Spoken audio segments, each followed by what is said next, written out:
시청자 여러분 안녕하십니까? 5월 2일 월요일 뉴스가 있는 저녁 시작하겠습니다. 이번 주는 이른바 인사청문회 슈퍼위크입니다. 오늘도 총리와 장관 후보자에 대한 5개의 국회 인사청문회가 동시에 개최됐고 하루 종일 치열한 창과 방패 싸움이 이어졌습니다. 조금 뒤에 자세한 소식 알아보겠습니다. 먼저 윤보리 앵커가 오늘의 주요 뉴스 정리해드리겠습니다. 후보자 등 새 정부 초대 내각 후보자 6명에 대한 인사청문회가 동시에 열렸습니다.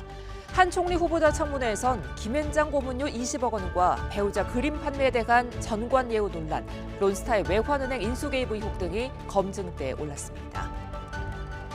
문재인 대통령이 이명박 전 대통령과 김경수 전 경남지사 등에 대한 특별 사면을 하지 않는 쪽으로 결정을 내린 것으로 알려졌습니다. 법무부의 사면심사위원회가 오늘까지 열리지 않았는데 물리적인 시간 부족에다 최근 사면에 대한 부정적인 국민 여론이 결정적 영향을 끼친 것으로 분석됩니다.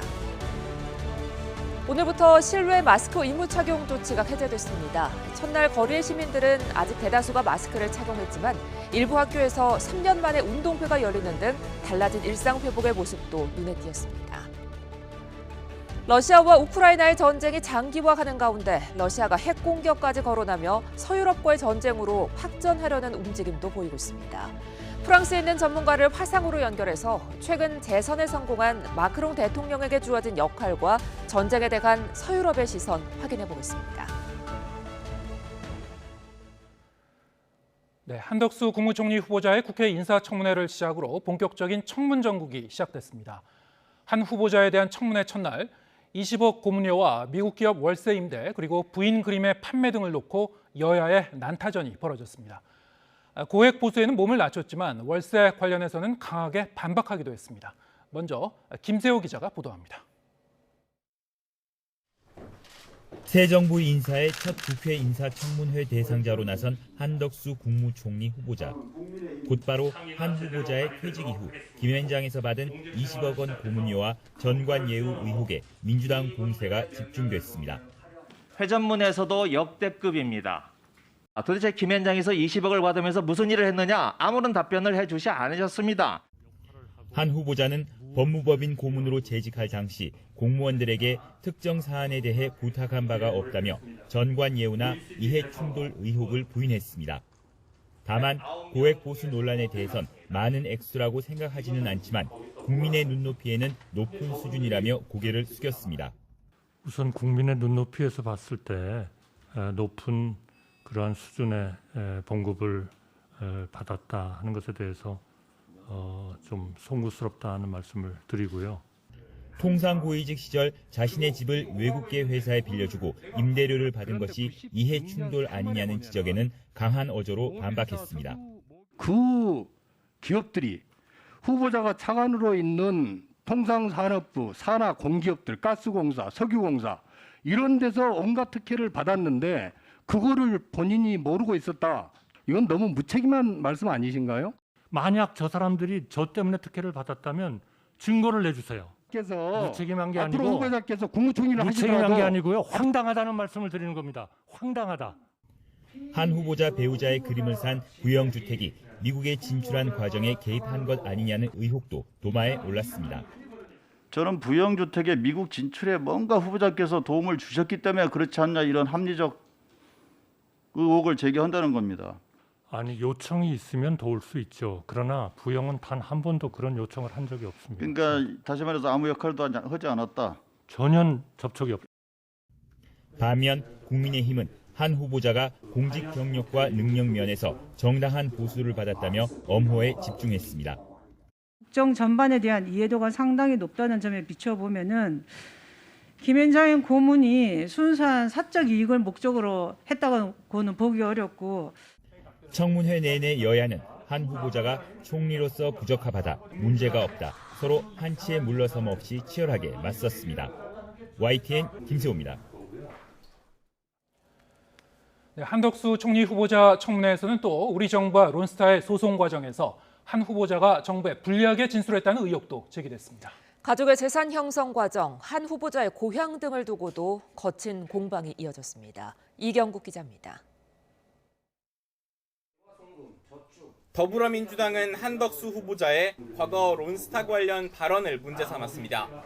외환은행 매각을 둘러싼 정부와 론스타의 소송 과정에서 정부에 불리한 진술을 했던 겁니다. 외국 자본에 대해 지나치게 국수주의적인 것은 문제가 있다. 이렇게 얘기를 했습니다. 론스타 측의 어떤 핵심적인 소송 전략인데 한 후보자는 론스타 측이 자신의 발언을 왜곡한 거라고 강하게 반박했습니다. 론스타하고 전혀 관련이 없는 시각에서 얘기를 한 겁니다. FTA도 해야 되고 여러 가지 해야 되는데 우리 국민들이 그런 데 대한 저항이 너무 많다 하는 걱정을 한 거고요. 이와 함께 가족의 재산 형성 과정에 대한 지적부터 재산 축적의 뿌리가 장인어른에 와닿는 것으로 보입니다. 70년 당시에 30억 원의 부도를 냈습니다. 그래서 피해자만 400명에 이르고 호남에서 기반을 가지고 있던 그 정치인, 나중에 대통령까지 되셨습니다만 그 정치인한테 정치 자금을 좀 드렸다가 그 세무 사찰에 의해서 부도가 나셨습니다. 과거 한 후보자가 승진을 위해 고향이 전북 전주라는 사실을 숨긴 거 아니냐는 의혹도 제기됐습니다.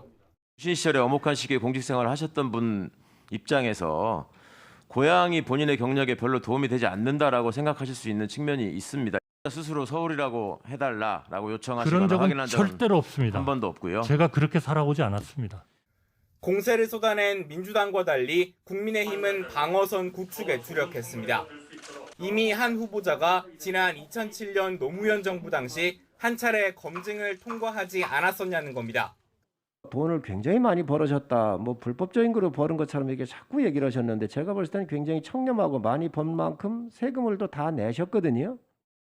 만약에 문제가 됐었다면 그때 청문회에서 문제가 됐어야 되고 지금 또 다시 문제를 삼는 것은 저는 일사부재리다.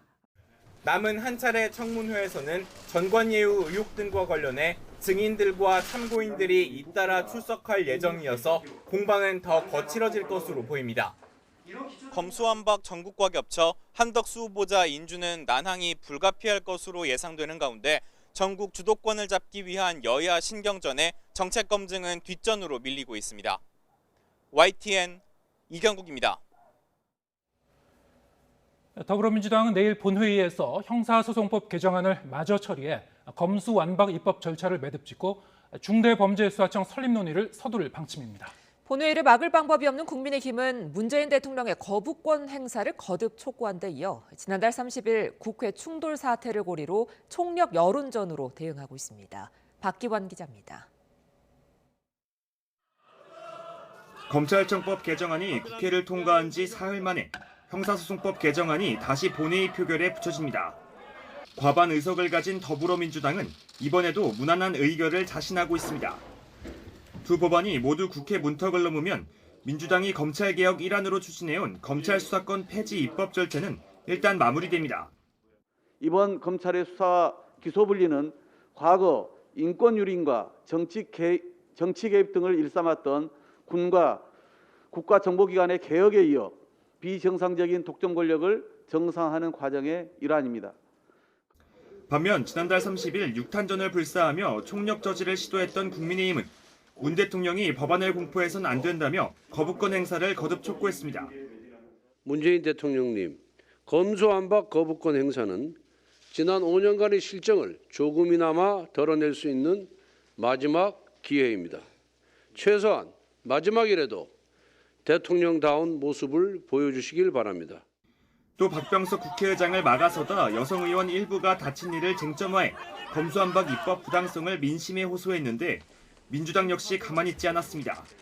국회의장을 둘러싼 경위들은 구두발로 동료 의원들을 마구 걷어찼고 박병석 의장은 경위들의 호의 속에 유유히 본회의장 가장 높은 자리에 앉았습니다. 본회의 당시에 의장실 앞을 점거하고 물리력을 행사하고 국회 직원을 폭행했던 그리고 배현진 의원의 그 국회 본회의에서의 부적절한 진행 발언에 대한 처사는 저희가 강력하게 문제 제기를 할 거라는 말씀을. 검수완박을 향한 당내 우려 제기에도 불구하고 민주당 전원이 검찰청법 개정안에 찬성한 만큼 내일 표결에서도 압도적 찬성표가 예상됩니다. 또 만장일치로 힘을 실은 만큼 민주당은 문재인 대통령도 국무회의에서 신속히 법안을 제거해줄 것으로 기대하고 있습니다. 이 때문에 검수완박 강행입법을 막을 방법이 없는 국민의힘은 여론전에 주력하는 것 외에 별다른 저지 수단을 찾지 못하고 있습니다. 다만 정의당은 고발인을 사건 이의 신청 대상에서 제외하는 형소법 조항에 우려가 있다고 밝혀 전원 찬성을 누른 검찰청법대와는 달리 반대 표결에 나설 것으로 보입니다. YTN 박견입니다. 검찰 수사권 폐지 법안이 국회 문턱을 넘으면 국무회의 통과를 앞두게 되는데요. 검찰은 대통령의 거부권 행사를 법무부 장관을 통해서 공식으로 건의했습니다. 하지만 건의를 받은 박범계 장관은 국민이 공감하도록 검찰권이 행사돼야 한다면서 검찰 입장을 사실상 받아들이지 않겠다는 뜻을 밝혔습니다. 보도에 우철희 기자입니다. 검찰이 헌법상 대통령의 고유 권한인 법률안 거부권 행사 요청 카드를 공식적으로 꺼내들었습니다. 대검찰청은 박범계 법무부 장관에게 정식 공문을 보내 검수완박 법안의 제2요구안을 국무회의에 제출해달라고 건의했습니다. 또 법제처장에게 제2요구 심사를 의뢰해달라는 요청도 담았습니다. 앞서 대검은 직접 수사 대상을 6개 범죄에서 4개 범죄로 줄인 검찰청법이 지난 주말 먼저 국회 본회의 문턱을 넘자 문재인 대통령에게 마지막까지 심사숙고해 합리적인 결정을 내려달라면서 사실상 거부권 행사를 공개적으로 요청했습니다. 김호수 검찰총장을 대신해 직무 대리를 맡고 있는 박성진 대검찰청 차장검사는 신임 검사 신고식에서 헌법이 정한 검찰 제도를 부정하는 입법이 추진됐다면서 저지에 끝까지 최선을 다하겠다고 거듭 강조했습니다. 대검은 남은 법안의 의결 및 공포 과정에서 법안의 내용과 절차상 위헌성, 부당성과 제2요구 필요성 등에 적극적으로 의견을 개진하고 필요한 법적 조치도. 하지만 정작 건의를 받은 박범계 장관은 검찰권 행사는 국민의 공감과 납득 속에 행사돼야 한다고 밝혔습니다. 사실상 거부권 행사 건의를 받아들이지 않겠다는 뜻으로 해석되는 대목입니다. 본질은 수사의 공정성입니다. 합법적으로 인권 침해를 수반하는 수사는 반드시 내 외부의 통제를 받아야 그 정당성이 부여됩니다. 문 대통령이 법률안에 대한 거부권을 행사하기 위해서는 제2요구안을 국무회의에서 의결한 뒤 법률안이 정부로 넘어온 지 15일 안에 국회에 제2를 요구해야 합니다. 하지만 문재인 대통령이 내일 국회 본회의 처리를 앞둔 형사소송법을 포함해 검수완박 법안들에 대한 거부권 행사 대신 공포를 선택할 경우 검찰의 직접 수사는 당장 4개월 뒤부터 제한됩니다. 이렇게 되면 대검찰청은 헌법재판소 권한쟁의 심판 청구에 더욱 힘을 쏟을 전망입니다. YTN 우철입니다. 문재인 대통령이 임기 말 마지막 특별 사면 단행 여부를 놓고 고심을 거듭했지만 국민적 여론을 고려해 사면을 하지 않는 쪽으로 결정을 내린 것으로 알려졌습니다. 청와대 고위 관계자는 YTN과의 통화에서 특별 사면에 대해 아는 바가 전혀 없고 청와대 내부에서 공식적으로 사면과 관련해 논의를 한 바가 없다고 밝혔습니다. 문 대통령이 주재하는 마지막 국무회의가 내일 예정된 가운데 사면을 단행해야 한다면 법무부 사면심사위원회가 소집돼야 하지만 오늘까지 결정이 내려지지 않아 마지막 사면은 사실상 어려워진 것으로 보입니다. 네, 윤석열 대통령 당선인이 경기도 도시들을 찾아 1기 신도시 재건축 약속을 다시 확인하면서 지역 현안을 챙겼습니다. 김은혜 국민의힘 경기도지사 후보가 당선인의 오늘 일정 내내 함께했는데 당장 선거 개입 논란에 불이 붙었습니다.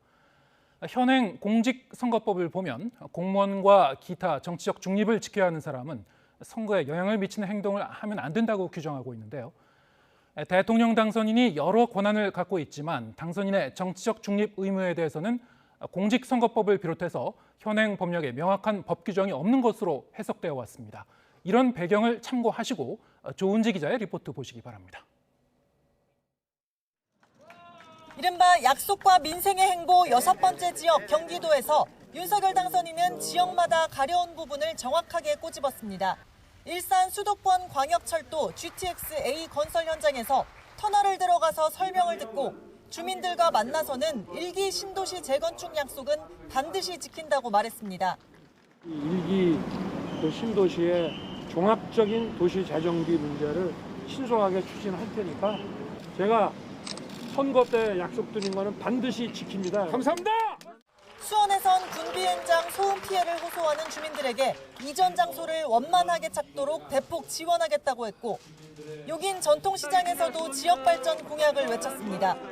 중앙 정부가 용인의 이런 첨단 과학기술 단지로 변모하는 것에 적극 지원하겠습니다.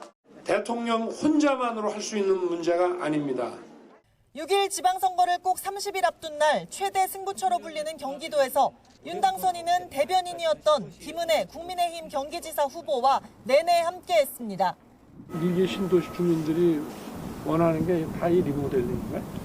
그건 아니잖아요. 아니에요. 이게 재건축을 하고 싶은데 이 지자체에서 인허가를 내주지 않고. 경쟁자인 더불어민주당 김동연 후보가 발끈, 명백한 선거 개입이자 대통령이면 탄핵감이라고 날을 세웠습니다.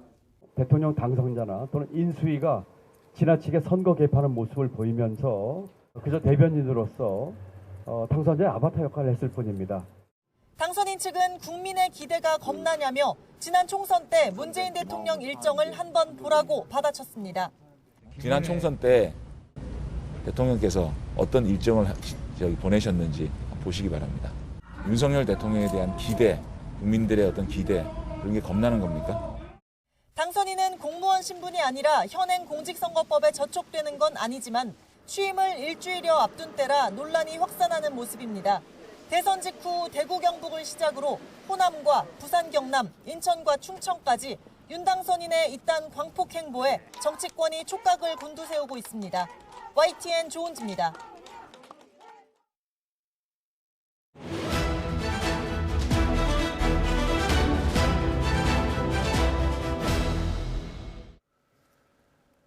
네, 앞서 말씀드린 대로 한덕수 국무총리 후보와 장관 후보자 5명에 대한 청문회가 동시에 열렸습니다. 쟁점은 무엇인지 짚어보고 과연 통과가 될지도 전망해 보겠습니다. 정치가 있는 저녁 정가는 오늘은 배종호 세안대 교수와 함께하겠습니다. 자, 어서 오십시오. 네, 안녕하세요. 5개의 인사청문회가 동시에 열려서 다 보시기도 좀 어려웠을 것 같은데 전반적으로 분위기는 어땠습니까? 기본적으로 이제 대통령 선거 이후에 열린 이제 청문회니까 지금 여야가 공수가 바뀐 거 아니겠습니까? 예. 그러니까 이제 이전의 청문회하고는 공수가 바뀌면서 입장이 전혀 달라진 거죠. 지금 민주당은 검수완박 대치 정국이 펼쳐지니까 지금 더더욱 굉장히 선거 검증에 나섰고, 아시겠지만은 지금 이제 국무총리 후보자 청문회 일정이 법정 기한 안에 열리지 못했어요. 그리고 처음으로 지금 일주일 뒤에 열리고, 그러다 보니까 지금 줄줄이 다른 이제 후보자들까지 늦어지는 이제 그런 상황. 그래서 이제 계속해서 강력하게 집중 공격을 폈고, 그리고 이제 국민의힘은 여기에 대해서 이제 방어하는 그런 이제 모양새가 펼쳐졌습니다. 예. 먼저 한덕수 국무총리 후보 청문회부터 얘기 나눠볼 텐데요. 주요 발언 들어보겠습니다. 도대체 김현장에서 20억을 받으면서 무슨 일을 했느냐? 아무런 답변을 해주지 않으셨습니다. 핵심만 말씀드리면 연봉, 상여금은 그 전해에 얼마나 실적이 있느냐에 따라서 그 다음에 연봉이 결정된다라고 계약서에 분명하게 적혀 있습니다. 정가 내후로 고액의 고문료 받았던 것 자체가 과연 불법인지 제가 볼 때는 위법 사항은 전혀 없고 명료하고 정확히 설명이 가능한 것으로 보여집니다. 단 한 건도 전화를 하거나 부탁을 한 바가 없기 때문에 이런 전관예우 문제라든지 이해 충돌의 문제가 일어나고 있다는 것은 저는 전혀 그 인식을 하지 않았습니다. 국민의 눈높이로 보면 조금 제가 송구스러운 그런 측면은 있다, 이렇게 말씀드리겠습니다. 네, 정관 예우를 비롯해서 여러 가지 의혹에 대한 추궁이 이어졌는데 한덕수 총리 후보자 본인은 뭐 어떤 것에 대해서는 이제 터무니없다 이렇게 좀 강하게 반박을 하기도 했고요. 하지만 국민 여론이 좋지 않은 것 같습니다. 지금 이제 말씀하신 대로 국민 여론이 갈수록 좋아지는 게 아니고 네. 갈수록 지금 나빠지는 그런 상황이에요. 극단적인 이제 여소야대 전국이니까 지금 이제 민주당이 임명 동의를 안 해주면은 한덕수 국무총리 후보자는 이제 국회 통과가 어려운 거죠. 그럼 이제 대통령이 임명할 수 없는 그런 상황.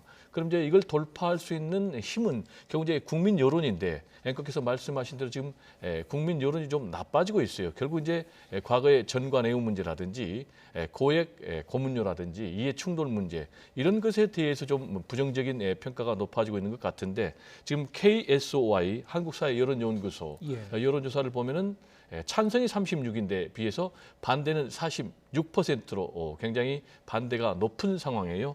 그리고 이제 얼마 전에 갤럽 여론조사도 있었는데 갤럽 여론조사에서도 적합이 30%, 부적합이 이제 37%가 나왔거든요. 그럼 이제 3주 전에는 어땠느냐?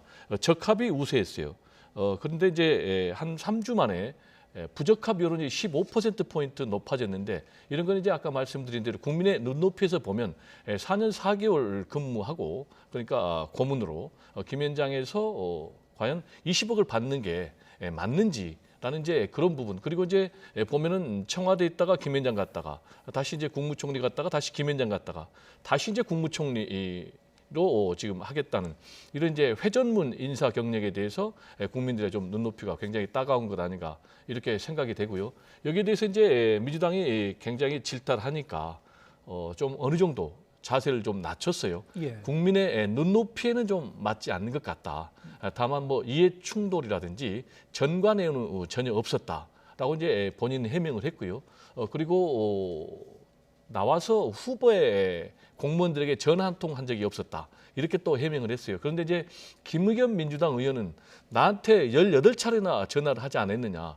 이것 봤을 때 당신이 후배들에게 친밀한 후배들에게 전화 한 통 하지 않았다는 것은 믿을 수 없다. 라면서 또 공격을 하기도 했습니다. 보통 이해 충돌이라고 하면은 그렇게 오해를 받을 상황에 가는 것 자체도 이제 이해 충돌이라고 볼 수도 있을 것 같은데요. 어쨌든 본인은 아니라고 이제 해명을 했으니까 더 보겠습니다. 이 외에도 여러 가지 이제 의혹이 있었죠. 외국계 대기업의 자택을 임대하는 과정, 또 배우자의 미술품 판매 등 여러 가지 이해 충돌과 관련한 의혹이 제기됐습니다. 여기에 대해서도 해명 들어보겠습니다. 90년도에 사무관 10호봉 10년한 사무관 월급이 48만 원이었습니다. 후보자가 이 외국계 기업으로부터 3년 동안 3억 원 월세를 받았는데요. 한 달 월세가 이게 800만 원이 넘습니다. 절대로 그 기업들에 대한 하나의 그런 특혜나 관련이나 또 그 회사의 책임자들을 만난 적이 없습니다. 저는. 자, 후보자님. 그렇고요. 거기에 대한 소득은 철저하게 종합소득으로서 다 그 세금을 낸 것으로 그렇게 기억하고 있습니다. 맞아, 배우자 최하영 씨 재산이 10년 사이 12억이나 증가해서 2배 증가했더라고요. 이건 남편 잔세에 한 안덕수 프리미엄이 붙은 게 아니겠냐. 집사람은 제가 공직에 있을 때는 단 한 번도 전시회를 하지 않았습니다. 이런 의원님 말씀하시는 그런 오해를 받을까 봐 안 한 겁니다. 만약 저의 덕을 보려고 했다면 제가 공직에 있을 때 전시회를 했을 겁니다. 네, 공직에 있을 때는 한 번도 전시회를 하지 않았다. 하지만 공직을 나온 뒤에 이제 전시를 해보니까 저렇게 그림값에 프리미엄이 붙은 게 아니냐, 뭐 이런 이제 의혹 제기가 된 건데요. 어떻게 보셨습니까? 지금 이제 한덕수 국무총리 후보자 같은 경우는 이제 실정법에 딱 떨어지게 위반한 부분은 없어요. 다만 이제 국민의 눈높이에서 볼 때 과연 이제 국민들의 정서가 용납하겠느냐라는 것이 이제 핵심인데요. 아까 말씀드린 대로 4년 4개월 동안 보니까 간담회 4번 하고 한 20억 정도를 받았는데 과연 이것은 이제 국민들의 입장에서는 용납이 가능한가? 이것과 관련해서 이제 본인은 어떻게 해명을 했냐면은 간담회는 4번 했지만은 한 번 간담회 하려면 여러 달 준비한다라는 이제 그런 해명을 내놨고요. 이제 좀 배우자의 재산 증식도 좀 문제가 된 것 같아요. 공직에서 물러난 뒤에 한 10년 동안에 한 10억 정도가 늘어났는데 그 과정에서 지금 한덕수 후보자가 일부 증여한 부분도 있고요. 여기에 대해서 이제 뭐 구체적인 검증을 위한 자료 제출을 좀 거부하고 있으니까 미동의하고 있으니까 예를 들면 뭐 건강보험료 납부 문제라든지 또 부동산 거래 내역이라든지 이런 부분에 대해서는 제가 볼 때 한덕수 후보자가 명쾌하게 검증을 하기 위해서라도 좀 제출한 것이 좋지 않느냐 좀 이렇게 생각이 되고요. 이제 내일 또 지금 이제 청문회가 이어질 텐데 내일 청문회가 좀 어떻게 될 것인가라는 것과 관련해서는 역시 이제 같은 문제로 계속해서 공방이 이어지겠지만 일단 제가 전망하기는 일단 청문회 적격받기는 좀 어려울 것 같아요. 일단 정의당에서는 자료 제출을 지금처럼 정확하게 제공하지 않는다면은 부적격을 채택할 가능성이 높다라는 얘기를 벌써부터 흘리고 있거든요. 정의당에서요? 네, 정의당에서.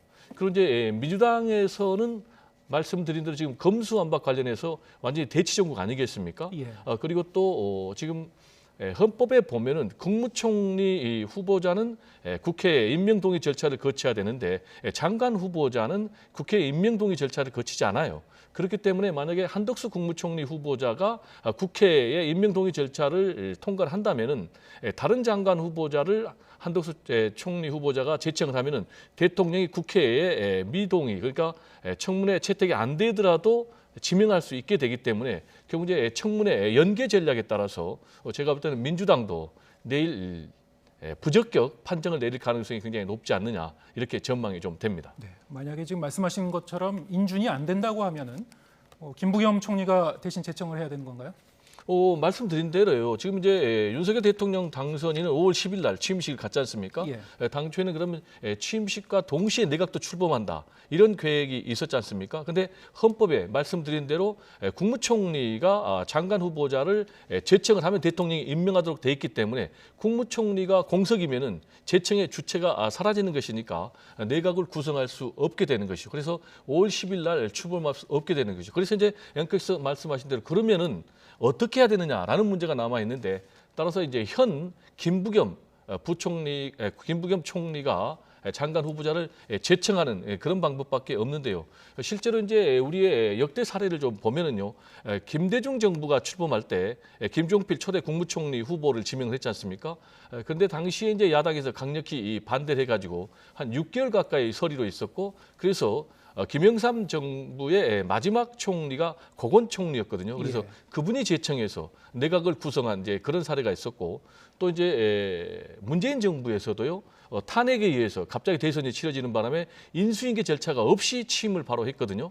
그러다 보니까 제청을 할 사람이 없으니까 유의로 당시 경제부총리가 국무총리 대행을 하고 있었거든요. 그래서 이분이 일부 장관 후보자를 제청을 해서 문재인 대통령이 임명하는 그런 사례가 있었습니다. 네. 하지만 내일도 이제 인사청문회가 진행이 되니까요. 저희가 좀 빨리 단정하기는 좀 어려울 것 같고요. 그렇습니다. 일단 지켜봐야 되겠습니다. 시나리오를 한번 써봤습니다. 저희가. 자. 이 외에도 이제 추경호 경제부총리 후보자에 대한 이제 청문회도 있었죠. 론스타 의혹이 쟁점이었습니다. 오늘 청문회에서 좀 주목할 만한 장면이 있었나요? 일단 말씀하신 대로 추경호 경제부총리 관련해서는 시작부터 끝까지 론스타 의혹에 대해서 집중적인 검증에 초점이 모아졌다 이렇게 볼 수가 있겠어요.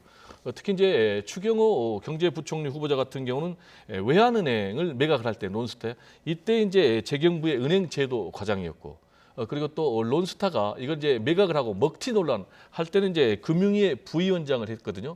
그리고 또 이제 이 론스타가 투자자 그리고 국가 간 소송을 할 때는 또 국무조정실장을 했기 때문에 굉장히 이 론스타 의혹과 관련해서 밀접한 관계가 있기 때문에 집중적으로 민주당이 이제 검증에 날을 좀 세웠는데 특히 이제 감사원 감사가 있었고요. 그리고 이제 검찰의 수사가 있었습니다. 이 과정에서 감사원이 이제 주의 처분을 내렸고 그리고 검찰은 기소를 했습니다. 여기에 대해서 지금 이제 추경호 후보자는 뭐라고 얘기했냐면은 당시에 검찰이 기소했지만은 대법원에서 1심에서도 무죄, 2심에서도 무죄, 3심에서도 무죄를 받았다. 그리고 외환은행이 굉장히 재정 상태가 어려웠기 때문에 우리는 외국 자본의 유치를 받을 수밖에 없었다.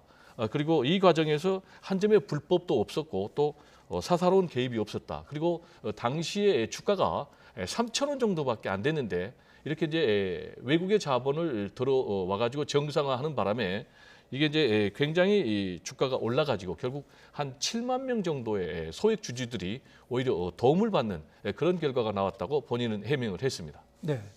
이 외에도 사실은 이제 추경호 장관 후보자 같은 경우에는 정치자금법 위반 관련 의혹이 제기된 것도 있었는데 지금까지 아직 뭐 집중적으로 제기되지는 않았던 모양이에요. 어떻게 보셨습니까? 정치자금법 위반은 이제 무슨 문제냐면은 이제 본인이 대구에 아파트가 있는데 이걸 이제 정치자금으로 처리했어요. 예. 관리비 등. 근데 이제 정치자금법 내역을 보면은 이걸 이제 생활비로 쓸 수는 없도록 돼 있는데 거기에 주민등록을 보면은 이제 아내가 같이 거주한 걸로 돼 있거든요. 그러면 이거는 생활비로 쓴 것 아니냐라는 게 이제 민주당의 주장인데요. 여기에 대해서 이제 본인은 아니다. 아내는 주민등록은 이전에 있었지만은 생활은 서울에서 했었기 때문에 그런 문제는 없다라고 이제 해명을 하고 있는데 이 부분은 오늘 제가 볼 때는 뭐 그렇게 크게 부각은 안 됐는데 인사청문회에서는 의외로 의외로 그래서 이제 그 부분은 좀 내일 좀 지켜봐야 되겠고 반면에 오늘 이제 병역 문제는 또 도마 위에 올랐습니다. 예. 이게 무슨 얘기냐면 추경호 이제 후보자 같은 경우는 병역 면제를 받았거든요. 예. 그런데 병역 면제를 받은 사유가 폐결핵이었거든요. 그러면 폐결핵 병역 면제 처분을 받기 6개월 전에 공무원에 이제 임용이 돼가지고 신체 검사를 받았는데 그때 당시에는 이제 폐결핵이 비활동성으로 돼가지고 또 임용이 됐단 말이에요.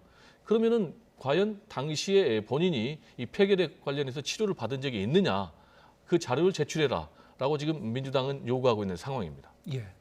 오늘 인사청문회가 굉장히 많이 개최되다 보니까 그렇습니다. 저희 이제 바쁩니다. 또 이제 원희룡 국토교통부 장관 후보자 인사청문회도 있었죠.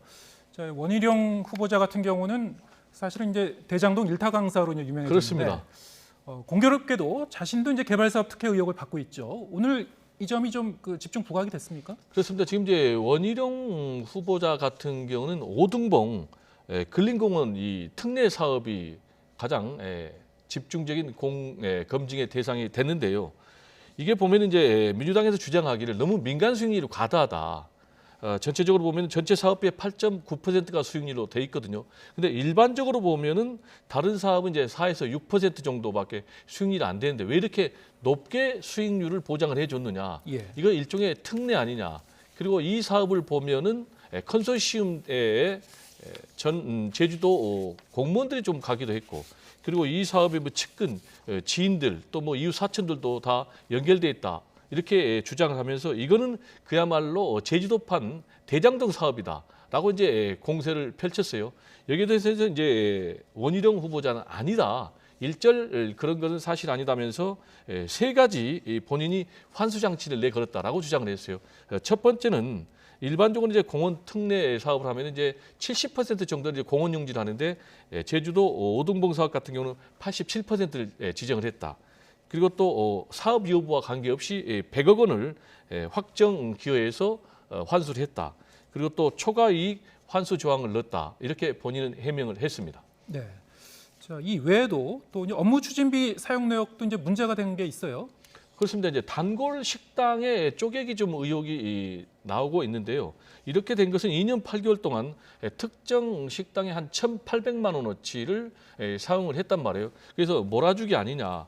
근데 이제 이 업무 추진비 내역을 보니까 내역하고 결제일만 다르지 사용 금액이라든지 그리고 목적은 똑같아요. 그러니까 이게 이제 어느 카드냐면은 제주도 총무과에서 업무 추진비 내역이거든요. 그래서 지금 민주당에서는 이거를 지금 원희룡 지사가 쓰는 것을 편법으로 활용한 것 아니냐라고 얘기를 하니까 지금 제주도 총무과는 이게 구분이 안 돼 있다. 이렇게 지금 해명을 해 놓은 상태고요. 그리고 저 김영란법 위반 또 제기도 되고 있습니다. 의혹. 그게 무슨 얘기냐? 김영란법에 따르면 이제 3만 원 이상은 할 수가 없도록 돼 있잖아요. 그렇죠. 예. 근데 이 단골 식당이 뭐 점심도 가장 싼 것이 6만 원이라고 그래요. 그래서 공무원이 있었다면은 이게 김영란법 위반이 아닌가.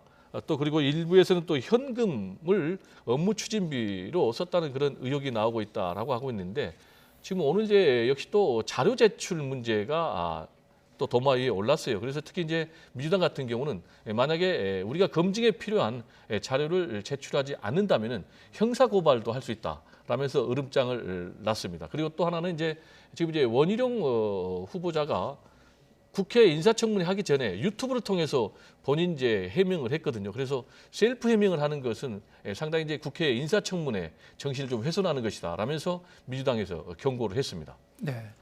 자, 이 외에도 또 이제 박진 외교부 장관 후보 이제 인사청문회도 있었고요.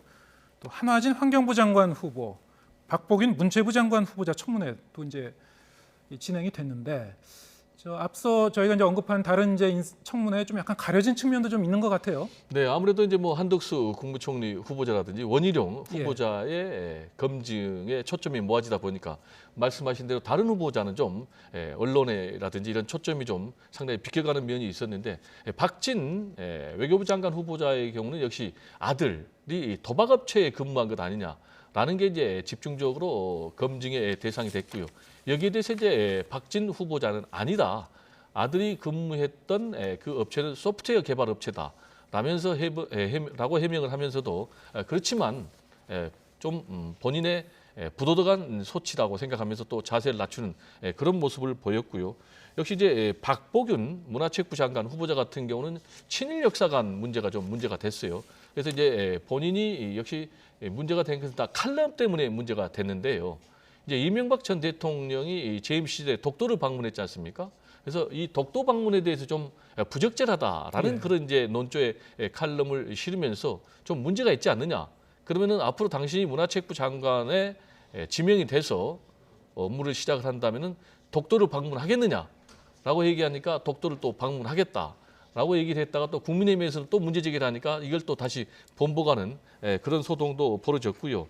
역시 이제 친일 역사관이 계속 문제가 돼서 일왕 때는 그럼 왜 갔느냐? 그럼 본인이 자발적으로 초청장 없이 갔고 취재차로 여기에 갔다라는 이제 그런 해명을 내놨습니다. 네. 자, 이렇게 장관 후보자만 5명의 인사청문회가 개최가 됐고 총리 후보자 인사청문회도 봤고요. 자, 내일 같은 경우에 이제 정호영 보건복지부 장관 후보자, 모레는 이제 한동훈 법무부 장관 후보자 인사청문회가 줄줄이 지금 예정이 돼 있습니다.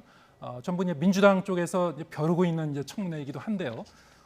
어떻게 보시는지요? 지금 이제 검수완박 법안 처리하고도 좀 맞물려 있습니다, 이번 주에. 그렇죠. 지금 이제 당초에 검수완박 법안이 합의대로 진행이 됐다면요.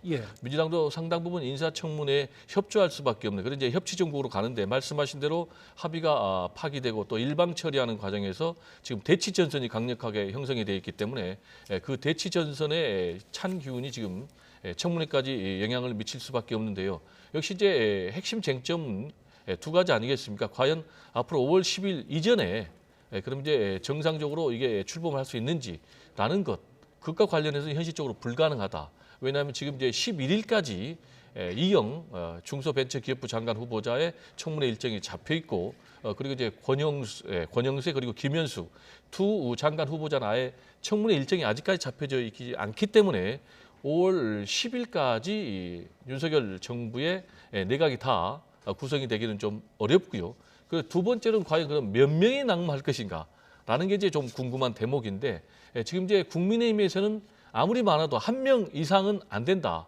아무래도 저 염두에 내부의 비판의 소리가 지금 이제 정호영 장관 후보자에 맞춰져 있기 때문에 정호영 장관 후보자 1명에 대해서는 양보할 수 있지만 더 이상 양보할 수 없다라는 그런 입장이고 지금 민주당 같은 경우는 국무총리 후보자 포함해서 한동훈, 정호영 이렇게 최소한 3명 이상 이렇게 얘기를 하고 있고 여기에 또 정의당 같은 경우는 2명 더 낙마 대상으로 삼고 있는데 여기에다가 지금 이제 청문회가 진행이 되면서 새로운 그런 의혹들이 계속 쟁점화된다면은 낙마 대상자가 몇 명까지 될지 좀 지켜봐야 되겠습니다. 네, 일단 최소한 1명 낙마는 이제 기정사실도 보고 계시군요.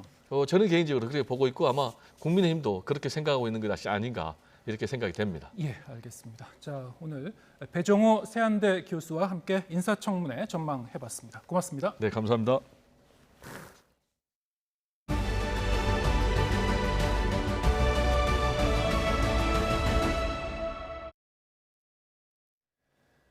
대통령직 인수위원회가 포털이 가짜뉴스의 숙주 역할을 하지 못하도록 철저한 검증 시스템을 만들겠다고 밝혔습니다.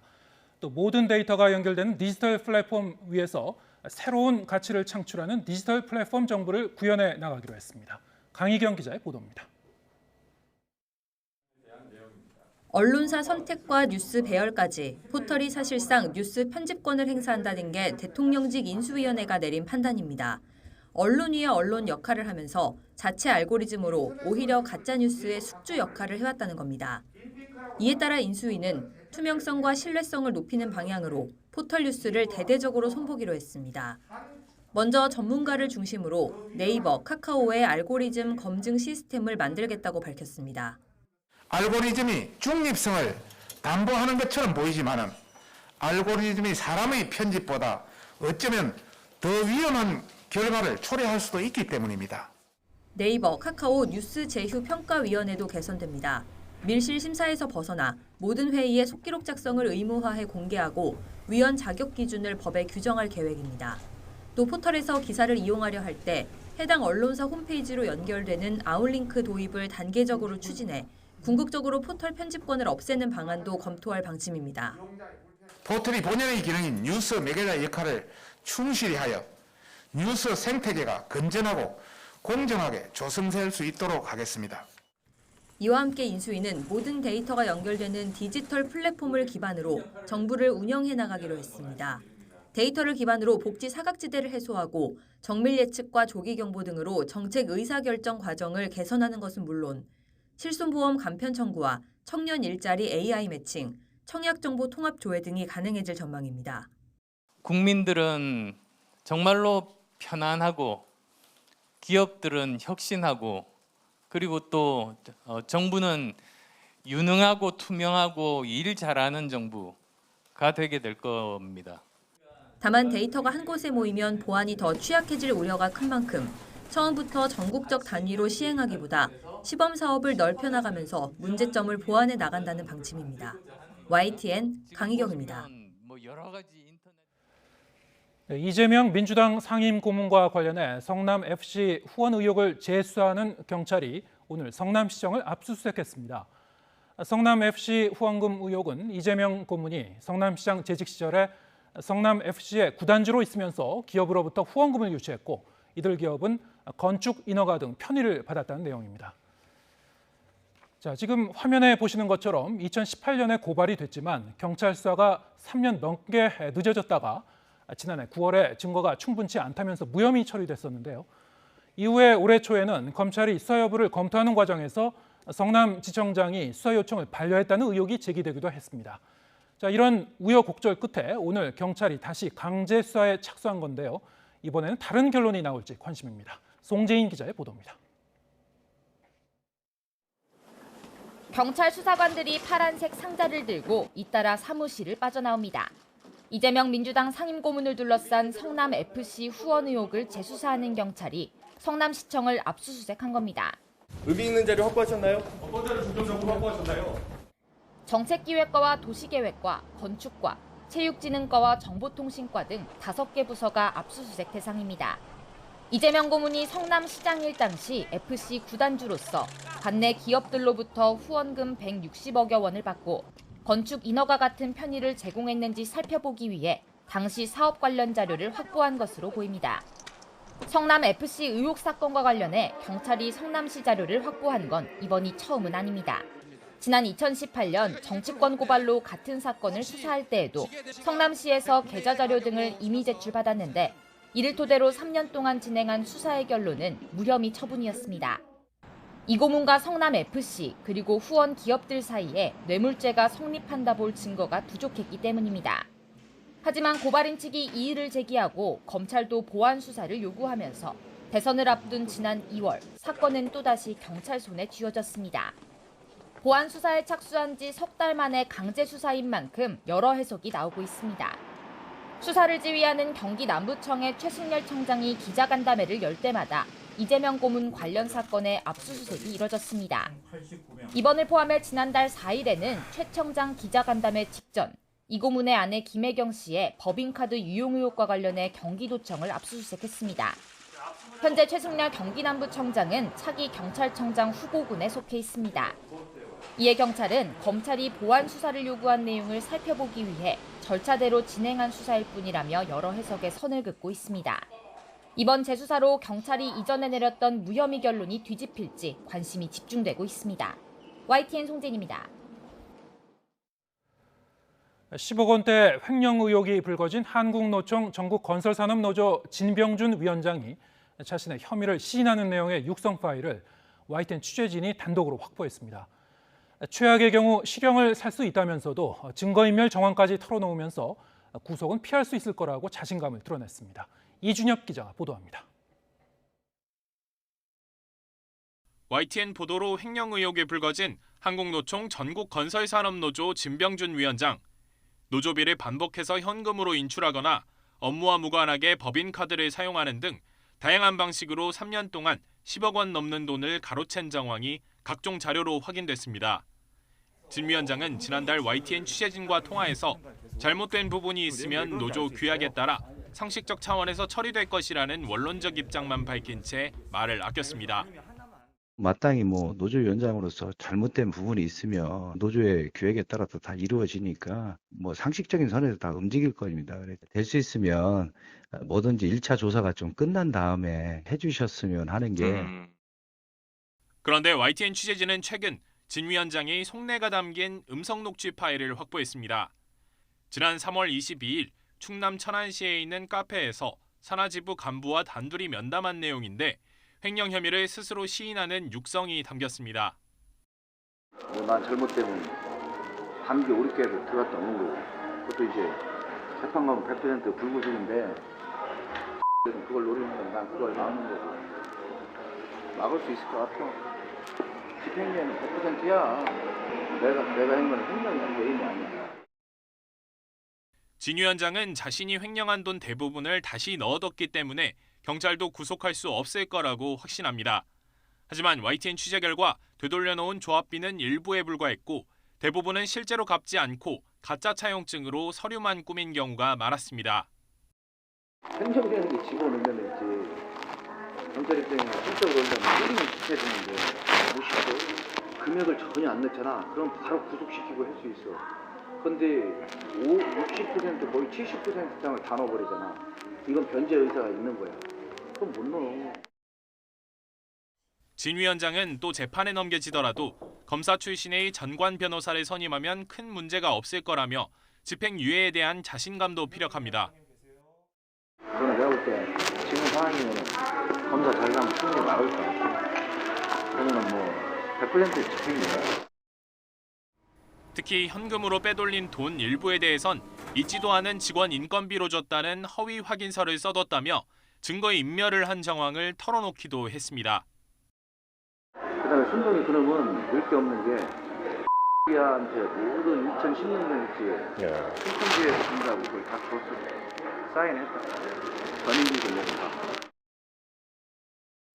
취재진은 횡령 혐의를 인정하면서도 형량을 적게 받을 것이라고 확신한 녹취 파일 내용에 대해 해명을 듣기 위해 진 위원장에게 수차례 접촉을 시도했지만 연락이 닿지 않았습니다.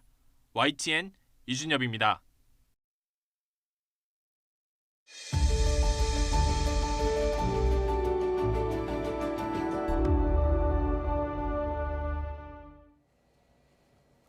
오늘부터 야외에서는 마스크를 벗고 다닐 수 있게 됐죠. 재작년 10월 첫 마스크 의무화 조치 이후 1년 7개월 만에 일부 해제된 겁니다.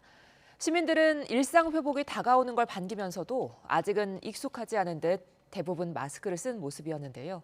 황윤태 기자가 둘러봤습니다. 변함없이 분주한 월요일 아침 출근길. 하지만 지난주와는 달리 얼굴을 드러낸 시민들의 모습이 곳곳에서 눈에 띕니다. 마스크를 접어 한 손에 들거나 턱에 마스크를 걸치고 다니는 시민들도 쉽게 찾을 수 있습니다. 이젠 바깥에서 마스크를 벗더라도 방역 수칙을 어기는 일이 아니게 됐습니다. 처음 마스크 착용이 의무화된 지난 2020년 10월 이후 566일 만이자 실내외 마스크 착용이 의무화된 지난해 10월 이후로는 385일 만에 야외 착용 의무가 일부 해제된 겁니다. 시민들은 답답했던 마스크를 벗은 것만으로도 확 달라진 일상을 실감한다는 반응입니다. 매일 아침 얼굴을 감싸던 마스크를 벗으니 개운하다는 직장인부터 습관적으로 끼고 나왔는데 오늘 첫날이라는 게 생각이 나서 벗었고요. 전 굉장히 개운하네요. 뭔가 시원한 느낌이 있는 것 같아요. 야외에서 마스크 쓰고 운동하느라 숨가쁘고 힘들었는데 이제 마음껏 숨 쉴 수 있어 기쁘다는 반응도 있었습니다. 야외에서는 벗고 다녀도 된다고 이렇게 얘기를 해서 내가 아까도 이렇게 벗고 여기까지 왔어요. 벗고 오면 그냥 숨을 맘대로 쉬니까. 다만 거리를 오가는 시민 대다수는 여전히 마스크를 쓴 모습이었습니다. 코로나19가 완전히 종식되지 않은 만큼 아직까진 조심스럽다는 의견이 많았습니다. 좀 걱정되는 것도 있고 아직 뭐 바이러스들이 완전 사라진 것도 아니니까 보호하는 차원에서 착용을 했습니다. 일부 고령층은 몸 상태가 걱정돼 마스크를 벗는 게 부담스럽다고 말하기도 했습니다. 나이도 있고 제가 동맥류 머리 수술도 했지 심장 판막 수술도 했지 그래서 아무래도 좀 조심을 해야 될 것 같아가지고. 실외 마스크 의무 착용 조치가 해제됐더라도 50명 넘게 모이는 집회나 공연장을 비롯해 1m 이상 거리 두기가 어려운 곳에서는 마스크를 반드시 착용해야 합니다. 정부는 백신 미접종자나 고령층, 코로나 의심 증상이 있는 경우에는 실외에서도 마스크를 착용할 것을 권고했습니다. 사회적 거리 두기가 해제된 후 자발적인 방역 수칙 준수가 더욱 중요해졌습니다. 마스크 착용이나 환기, 손 씻기를 지켜주시고 실외 마스크 의무 해제를 반기면서도 쉽게 마스크를 벗지는 못하는 시민들. 아직은 어색한 마스크 없는 일상을 완전히 회복하기까지는 좀 더 시간이 필요해 보입니다. YTN 황윤태입니다. 야외 마스크 착용 의무가 1년여 만에 해제됐지만 실내나 대중교통에서는 반드시 마스크를 써야 합니다. 실내 마스크까지 벗으려면 국내외 유행 상황이 안정돼야 하는데 변이로 인한 재확산 여부가 관건입니다. 이형원 기자입니다. 야외에서 마스크를 벗게 된 건 지난해 4월 이후 1년 만입니다. 2m 거리 두기를 하지 않아도 마스크 착용 의무가 없어진 건데 50명 이상 모이는 야외 집회나 공연은 예외입니다. 상대적으로 전파 위험이 큰 실내나 대중교통에서는 여전히 마스크를 써야 합니다. 실내 마스크 착용 의무는 가장 효율적인 방역 수단으로서 코로나19 팬데믹에 대처하는 상황에서 가장 마지막으로 해제할 수 있는 감염 방지를 위한 최후 보루인 마스크를 실내에서도 벗게 되려면 전 세계 유행이 안정돼 코로나19가 풍토병이 되는 엔데믹 상황이 전제돼야 합니다. 이 조건이 충족되려면 새로운 변이로 인한 재확산이 없어야 한다는 게 정부 설명입니다. 이 때문에 정부는 최근 확진자가 급증한 남아프리카 공화국 등 해외 동향을 주시하고 있습니다. 남아공의 경우 바이러스가 활동하기 좋은 겨울철에 접어든 데다 오미크론 하위 변이 BA4와 BA5가 빠르게 확산하면서 재유행 가능성까지 거론되고 있습니다.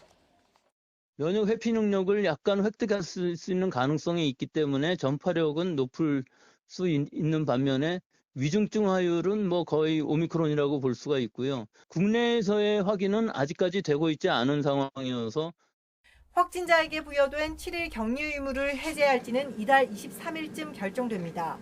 유행 규모와 위중증 사망 추이를 비롯해 동네 병원 등 일반 의료 체계에서 얼마나 코로나 대응이 가능할지가 판단 기준입니다. YTN 이영훈입니다. 오늘 코로나19 신규 환자는 석 달 만에 2만 명대로 내려왔습니다. 정부는 이런 감소세가 서서히 정체되다가 소규모 등락을 반복하는 국면이 올 거라고 예상했습니다. 보도에 김평정 기자입니다. 야외에서 마스크를 벗게 된 첫날, 코로나19 유행은 뚜렷한 감소세를 이어갔습니다. 신규 환자는 2만 84명으로 집계돼 한 주 전보다 14,000여 명, 2주 전보다는 2만 7천여 명 줄었습니다. 주말에 검사가 줄어드는 영향을 고려하더라도 뚜렷한 감소세를 이어갔습니다. 신규 환자가 2만 명대로 내려온 건 지난 2월 4일 이후 87일 만입니다. 또 지난 2월 1일 이후 90일 만에 가장 적은 수준으로 내려왔습니다. 위중증 환자는 400명대, 사망자는 80명대로 역시 감소세를 이어갔고 중환자 병상 가동률도 25%로 여유를 보였습니다. 정부도 현재 코로나19 유행이 안정적인 감소세를 유지하고 있다고 평가했습니다. 그러나 감소세가 이대로 유행 종식으로 이어지는 게 아니라 정체되는 국면에 들어갈 거라고 봤습니다. 정체 국면에 들어가면 일정한 확진자 규모를 유지하면서 소규모 등락을 반복할 거란 설명입니다. 그 시기와 등락 규모는 예측하기 어렵다고 밝혔습니다. 다만 정부는 국내 상당수 인구가 예방접종이나 자연면역으로 면역을 확보하고 있어 확진자 등락폭 자체는 크지 않을 거라고 예상했습니다. 위험 요인은 계속 남아있다고 강조한 건데 대한의사협회도 실외 마스크 의무 해제로 자칫 느슨해질 수 있는 방역 긴장감을 개개인이 다시 강화해달라고 거듭 당부했습니다. YTN 김평정입니다. 전해드린 것처럼 오늘 0시부터 실외 마스크 착용 의무가 해제됐습니다. 하지만 외출했다가 다시 실내로 들어가야 한다거나 야외에 있다가 대중교통을 이용하는 경우 등 마스크 착용이 의무인 곳과 아닌 곳을 오가야 해서 헷갈리는 일이 있죠. 여기가 실내인지 실외인지 헷갈릴 땐 벽면을 한번 살펴보시면 좋을 것 같습니다. 당국이 규정한 실내 공간은 천장이나 지붕이 있고 벽 3면 이상이 막힌 곳인데요. 2면 이상이 열려 있다면 환기가 가능하다고 판단해서 실외로 간주합니다. 그러니까 지하철의 경우 오른쪽 사진의 야외 승강장이죠. 수색역처럼 야외 승강장에서는 마스크를 벗어도 되지만 시청역처럼 지하 승강장에서는 마스크 착용이 여전히 의무인 거죠. 하지만 수색역이라 하더라도 야외 승강장에 진입하기 전 역 안에 들어설 때나 지하철 안에 탑승할 때는 반드시 마스크를 써야 합니다. 지하철이나 버스, 택시, 기차, 선박, 항공기 등은 사방이 막혀 있고 당연히 실내이기 때문인데요. 보통 지하에 있는 역사도 3면이 막혀 있기 때문에 실내로 간주되기 때문입니다. 네, 야외 결혼식장이나 놀이동산, 골프장, 카페, 테라스 등은 2면 이상이 열려 있기 때문에 실외에 해당합니다. 하지만 사람이 많아서 다른 사람과 1m 간격 유지가 힘들다면 마스크를 쓰는 것을 권고하죠. 학교 체육 시간이나 운동회, 건축 현장, 해수욕장 등에서도 마찬가지로 마스크를 쓰지 않아도 되지만 거리 두기가 힘들다면 역시 마스크를 쓰는 것이 좋습니다. 하지만 공연장이나 스포츠 경기장, 50인 이상이 모인 야외 집회장에선 벽이 없더라도 마스크를 계속 써야만 합니다.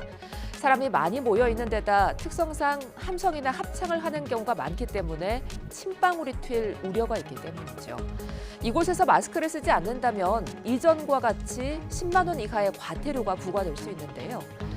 KF94, KF80 등 보건용 마스크와 비말 차단형 마스크 외에 이렇게 망사형이나 밸브형 마스크, 스카프, 넥 워머 등은 당국에서 마스크로 인정하지 않기 때문에 이 부분도 주의하셔야겠습니다. 방역당국은 또 코로나 증상이 있거나 고위험군인 경우도 마스크를 쓸 것을 권고하면서 이번 실외 마스크 착용 의무 해제는 과태료 부과가 되는 상황이 완화되는 것일 뿐이라며 실외에서도 마스크를 쓰는 개인의 선택을 존중하고 개인의 자율적 실천이 여전히 필요하다고 강조했습니다.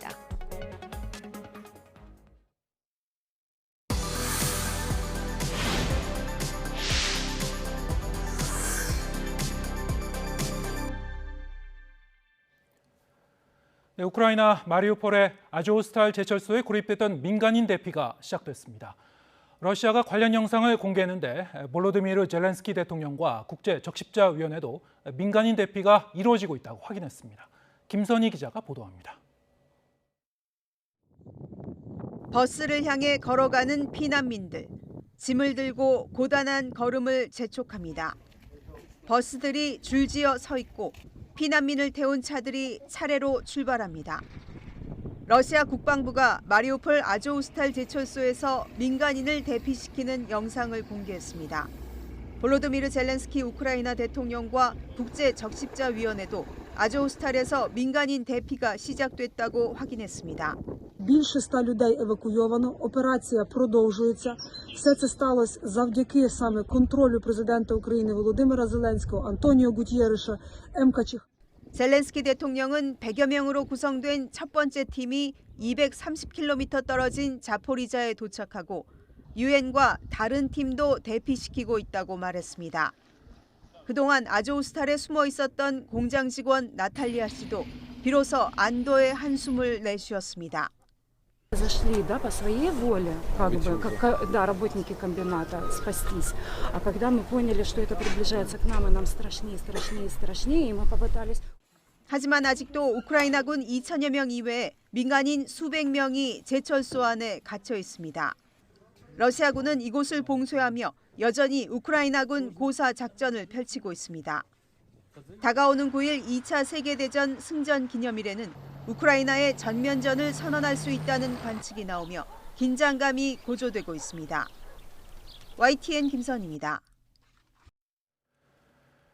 미국 의회가 러시아 신흥재벌 자산을 압류해 우크라이나를 돕는 법안에 박차를 가하고 있습니다. 러시아 하원 의장은 이에 반발해 러시아 내 서방 자산도 몰수해야 한다고 목소리를 높이고 있지만 일부 러시아 재벌은 우크라이나 전쟁을 비판하는 등 균열을 보이고 있는 것으로 전해졌습니다. 이종수 기자의 보도입니다. 러시아의 우크라이나 침공 후인 지난 3월 초 독일 정부에 의해 압류된 세계 최대 규모 호화 요트. 소유주는 푸틴 대통령과 매우 가까운 사이로 17조 원대 자산을 보유한 러시아 철강왕 알리셰르 우스마노프입니다.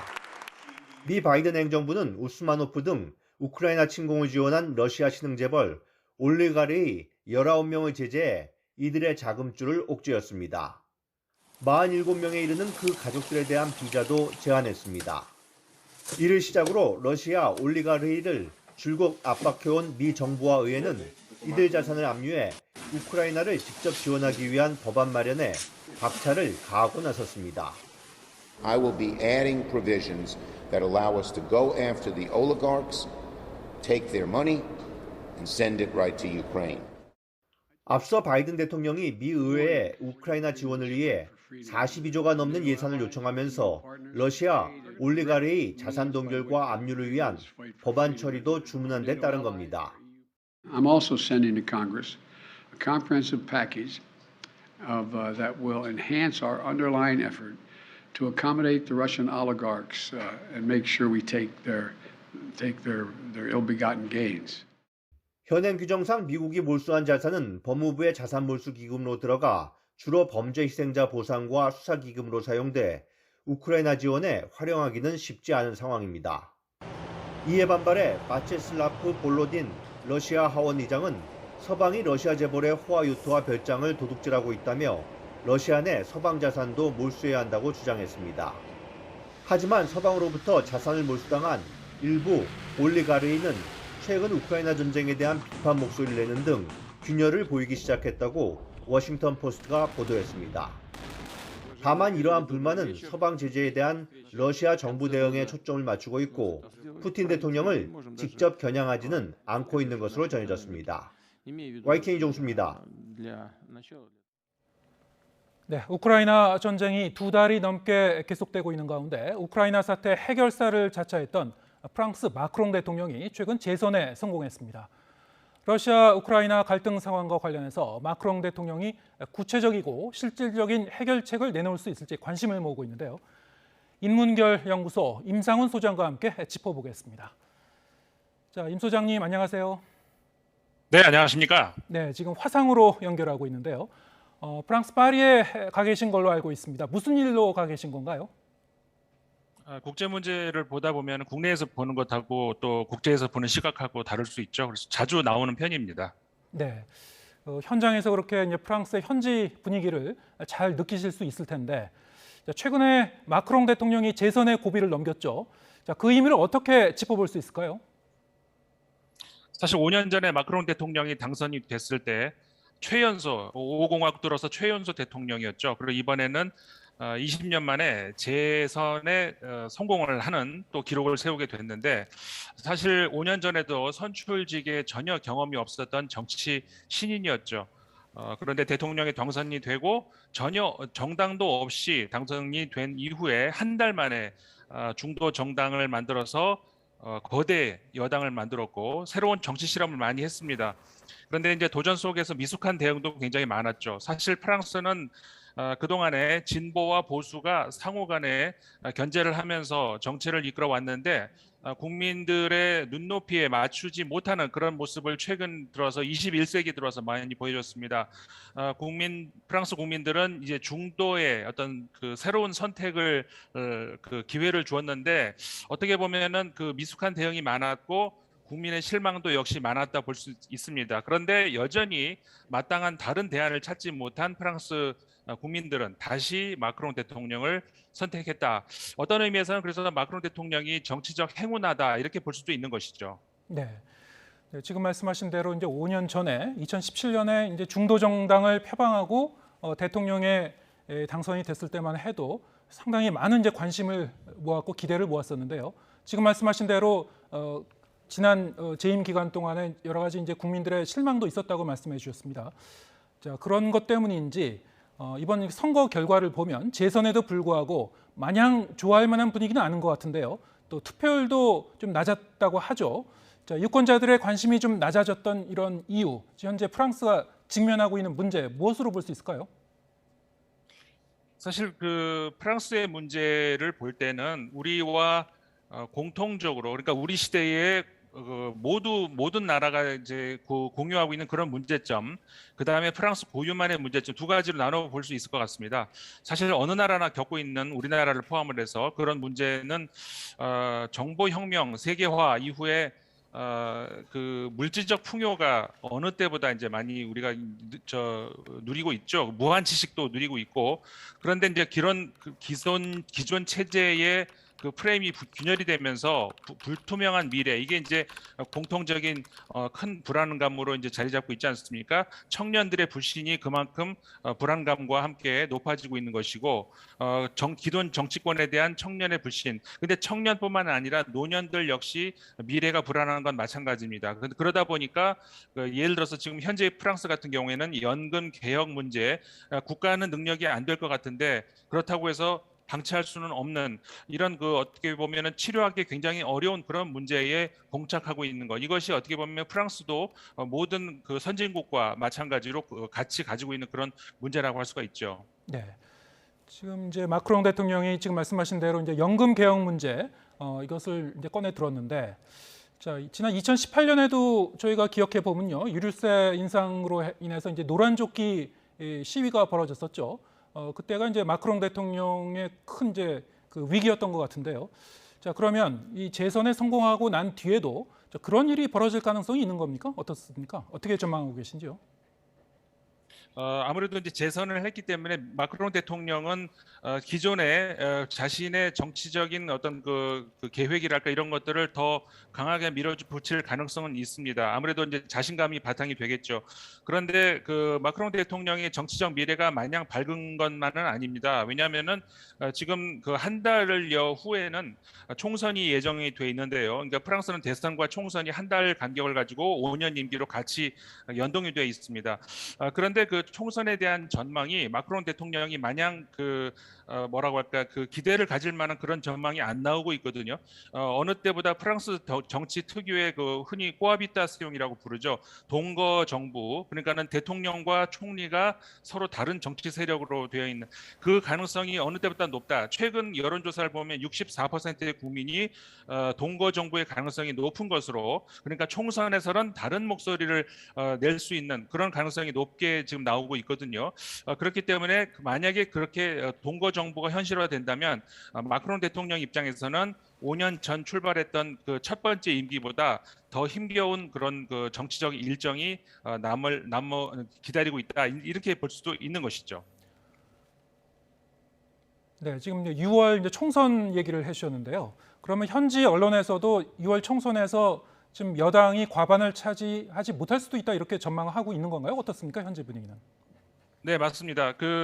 지난 대선에서 2차 투표까지 가는 선거에서 마크롱 대통령이 극우 성향의 마린 르펜을 상대로 해서 이제 승리를 했죠. 무난한 승리였습니다만은 과거 어느 때보다 극우 세력의 득표율이 굉장히 높았습니다. 마린 르펜 후보뿐만 아니라 에릭 제무르라고 하는 다른 극우 후보까지 그 후보가 얻은 표까지 합치면은 역대 최고의 극우 득표율이었는데, 이렇게 되면서 총선에서 극우 총리가 나온 것 아니냐, 이런 그 우려도 나오고 있습니다. 그런데 이제 아직까지는 그 전망은 낮게 보고, 반면에 사회당, 과거 집권 세력이었던 사회당보다 더 왼쪽에 가 있는, 더 진보적 색채를 띠고 있는 그 굴복하지 않는 프랑스라고 하는 이름의 정당의 멜랑숑 후보가 총리가 될 가능성도 역시 굉장히 높게 나오고 있거든요.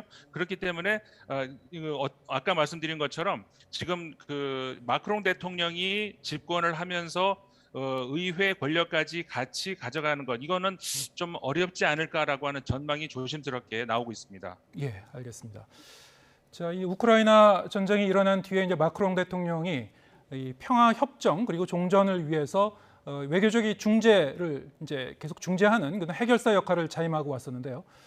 자, 이번에 이제 재임에 성공하고 나서 이제 앞으로도 계속 우크라이나 전쟁에 대해서 어떤 그런 그 중재자로서의 역할을 계속해 나갈 것 같아요. 지금 어떻게 전망하고 계신지요?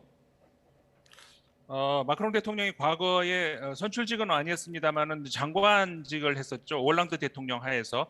당시에 마크롱 대통령은 러시아에 대해서 상대적으로 좀 우호적인 그런 목소리를 내곤 했었습니다. 러시아에 대한 경제 제재에 대해서 반대하는 목소리도 낸 적이 있고요.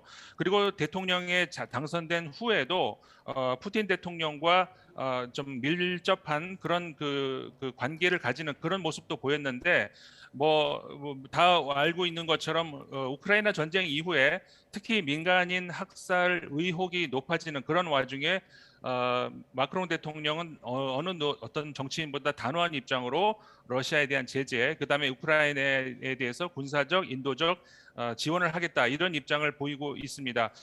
그런 측면에다가 또 하나 이제 마크롱 대통령이 과거 메르켈 대통령에 이어서 어떻게 보면 유럽의 리더 역할을 자임하고도 있고 또 타이에 의해서도 그렇게 이제 자리매김이 되어가고 있기 때문에 그런 차원에서 유럽을 전체적으로 유럽 연합을 비롯해서 유럽의 힘을 같이 묶어서 우크라이나를 지원하겠다는, 특히 그 이번에 재선 당선된 이후에도 그 목소리를 분명히 다시 한번 밝혔거든요. 그러면서 이 유럽의 어떤 그 목소리가 단일화 하나로 묶일 수 있는, 그래서 우크라이나의 지원에 좀 더 박차를 가해질 수 있는 그런 어떤 역량이 만들어진 것 같습니다. 이제 그런 차원에서 유럽의 주변 국가들, 독일이나 포르투갈, 스페인 이런 나라의 정상들도 마크롱 대통령의 재선을 공개적으로 신문 지상에서의 어떤 그 지지 발언을 통해서도 밝힌 바가 있거든요. 그렇기 때문에 유럽이 그 우크라이나 전쟁과 관련해서는 한 목소리가 나올 그런 가능성이 높습니다. 네. 자, 앞으로 이제 마크롱 대통령의 이제 해결사 역할 기대해 보겠고요. 자, 마크롱 대통령이 앞서서 이제 우크라이나의 이른바 이제 핀란드와 중립국화를 얘기하는 거죠. 자, 이런 그 방안을 제안했었는데 지금 최근에 보면은 핀란드와 스웨덴 같은 중립 국가들도 우크라이나 전쟁 이후에 이제 나토 가입을 서두르는 그 모습을 보이고 있습니다. 자, 어떻게 보시는지요? 이제 중립화 해법 맞는 방향입니까? 사실은 과거에는 그게 굉장히 좋은 해법이라고 볼 수가 있었습니다. 근데 결과적으로 놓고 보면은 러시아의 패착이라고 볼 수가 있는 게, 사실 그 중립화라는 것이 핀란드화라는 것이 무슨 의미냐면, 과거에 핀란드가 지금 현재의 우크라이나와 비슷한 운명에 놓인 적이 있었습니다. 그 카렐리아라고 하는 그 핀란드 동부 지역, 그러니까 러시아와 국경을 접하는 지역에서 친러시아 세력의 핀란드인들이 세력을 강화하면서 러시아는 그 카렐리아 지역의 핀란드를 유일한 합법적인 그 주권 세력으로 인정을 하면서 전체 핀란드를 흡수하려고 했는데 그게 실패하면서 카렐리아 지역만 러시아로 이제 흡수하는 그런 역사가 있었거든요. 그것이 이제 우크라이나에서도 똑같이 반복되는 것 아니냐. 그렇기 때문에 비극이 일어나기 전에 우크라이나를 중립화로 시켜야 된다.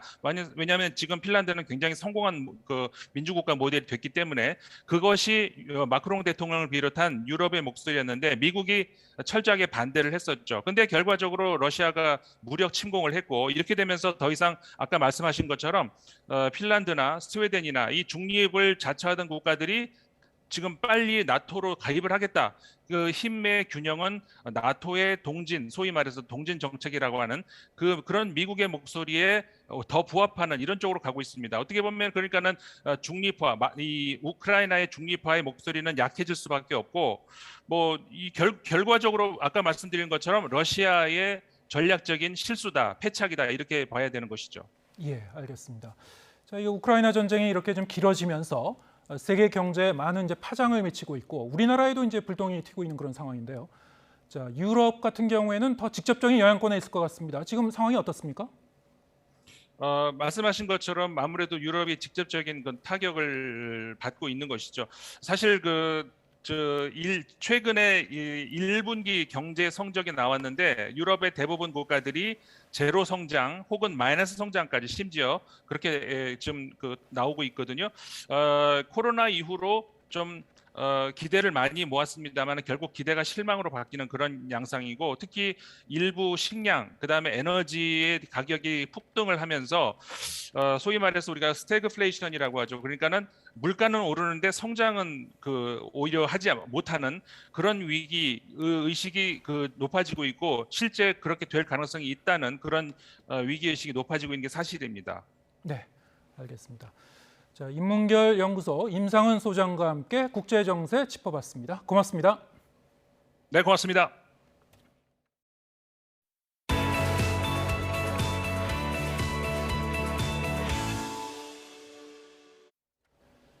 네, 중국은 지금 노동절 전후 황금 연휴 기간입니다. 하지만 오미크론 변이 확산에 따라서 어느 때보다 조용하게 보내고 있습니다. 지나친 방역 통제에 감옥에 갇힌 것 같다는 불만의 목소리도 터져나오고 있습니다. 강정규 기자입니다. 관광객들이 많이 찾는 중국 베이징의 유명 거리. 노동절 연휴에 접어들었지만 한산하기만 합니다. 1년 전과 비교하면 사람이 눈에 띄게 줄었습니다. 베이징의 관문인 기차역도 상황은 마찬가지입니다. 작년 이맘때 관광지에 길게 늘어섰던 줄은 올해 PCR 검사를 기다리는 줄로 바뀌었습니다. 그동안 제로 코로나로 대표되는 강력한 방역 통제로 나름 성과를 봤던 중국. 전파력이 강한 오미크론 변이의 상륙으로 여느 때보다 조용한 연휴를 보내고 있습니다. 특히 수도 베이징은 시진핑 주석의 3연임을 결정하는 20차 당대회를 앞두고 더욱 삼엄한 분위기입니다. 연휴 기간 단체 관광을 전면 금지하고 식당은 배달 음식만 팔도록 제한했습니다. 这个绝对是98%吧，算是影响了。就是那个2只能是微不足道的了，对我们影响。 관리 통제 구역과 봉쇄 건물도 갈수록 늘고 있습니다. 4,000병상 규모의 임시 병원도 마련됐는데 오히려 도시 봉쇄에 대한 불안을 키우는 요인이 되어버렸습니다. 没有病的，你知道吗？没有就是被传染，但是我还是感觉好像我被防着的那种感觉，非常的不好，当成一个病人的感觉。 중국의 3대 연휴 가운데 하나인 노동절 기간, 수도 베이징 봉쇄의 최대 고비가 될 전망입니다. YTN 강정규입니다. 네, 오늘부터 실외 마스크 의무 착용이 해제됐습니다. 하지만 마스크를 벗을 수 있게 돼 홀가분하다고 느끼는 시민들이 있는 반면에 여전히 마스크를 벗는 것에 불안을 느끼는 분들도 많습니다. 네, 실외 마스크 착용 해제와는 별도로 개인 생활 방역 수칙은 지키면서 소중한 일상을 하나씩 회복해야 하지 않을까 싶습니다. 오늘 준비한 소식은 여기까지입니다. 시청해주신 여러분 고맙습니다.